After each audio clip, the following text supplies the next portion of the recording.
Enquête, domination, nourrice.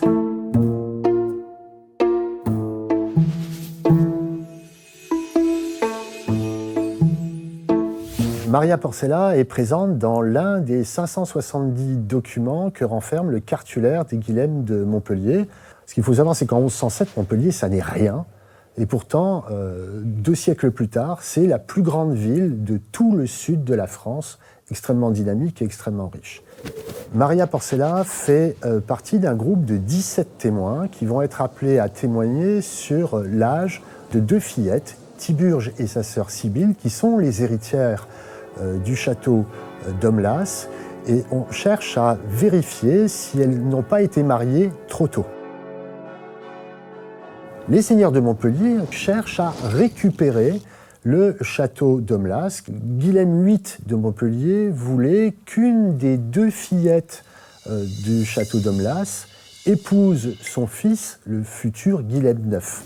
Or, Guilhem IX ne sera pas reconnu comme un enfant légitime par le pape, puisqu'il s'agit d'un second mariage. Agnès est la seconde épouse de Guilhem. La première n'est pas décédée, il s'agit d'Eudoxia Comnène, la petite-nièce de l'empereur byzantin Manuel Comnène, de qui le couple a eu une fille, Marie, qui, elle, va être considérée comme la fille légitime du couple. Et donc, la donne va changer. Le seigneur de Montpellier cherche véritablement à entraver le mariage des 2 fillettes. Le 26 août 1199, on décide de lancer une enquête et le prévôt de la cathédrale de Maguelone donc, quitte la cathédrale pour se rendre sur le Causse à Omlas. Et là, il va être chargé de repérer un certain nombre de témoins qui ont été soit contemporains et témoins de la naissance des petites filles, soit qui vivaient dans le voisinage et pourront témoigner de l'âge de cette petite fille. Ce petit groupe, cette petite troupe, va faire le voyage traversant la Garrigue pour se rendre au pied des remparts d'Agde. Et là, devant un parterre important, présidé par l'évêque de Béziers et l'évêque d'Agde, mais aussi en présence de nombreux aristocrates, l'enquête inquisitoriale va se dérouler.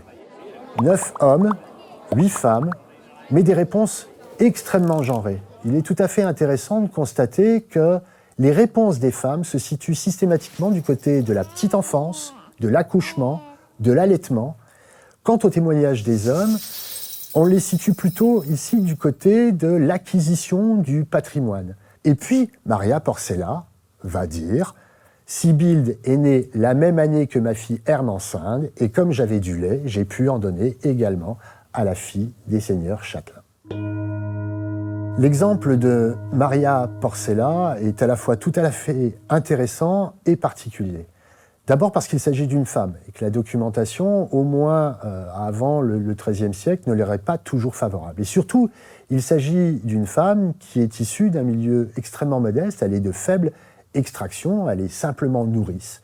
À sa manière, Maria Porcella participe aussi à la grande histoire puisqu'elle est interrogée dans le cadre d'une enquête qui cherche à régler des tensions entre les puissants de cette Occitanie à l'extrême fin du XIIe siècle.